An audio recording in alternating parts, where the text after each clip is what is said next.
Le récent rapport global sur l'énergie révèle une constante préoccupante. Malgré les efforts soutenus de l'Europe pour atténuer ses émissions de CO2, la proportion des énergies fossiles dans la consommation mondiale stagne à 82%. En tête de liste des contrevenants, nous trouvons la Chine.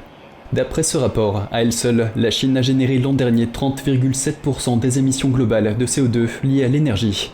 Les États-Unis ne sont pas en reste, avec une contribution de 14% aux émissions globales de CO2, soit un peu moins de la moitié de celle de la Chine. L'Inde, malgré sa population démesurée, a généré 7,6% des émissions totales de CO2. La région Asie-Pacifique est un véritable gouffre à charbon, engloutissant près de 81% de la consommation mondiale de ce combustible.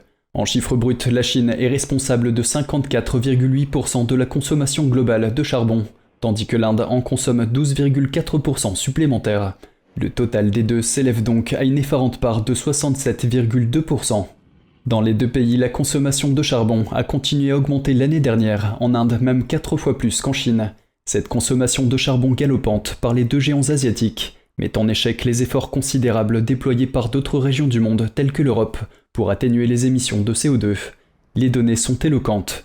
Alors que l'Europe a réussi à réduire ses émissions de CO2 liées à l'énergie de 1,7% par an en moyenne depuis 2012, cette réduction n'a été que de 0,5% aux États-Unis. À l'opposé, sur la même période, la Chine a enregistré une hausse de 1,6% de ses émissions de CO2 liées à l'énergie, tandis que l'Inde a connu une augmentation encore plus marquée de 3,6%. L'an dernier, l'Inde a connu une flambée particulièrement intense de ses émissions de CO2 à 5,3%. Tandis que celles de la Chine ont pratiquement stagné. Le constat est clair, les efforts mondiaux pour la réduction des émissions de CO2 sont loin d'être uniformément répartis.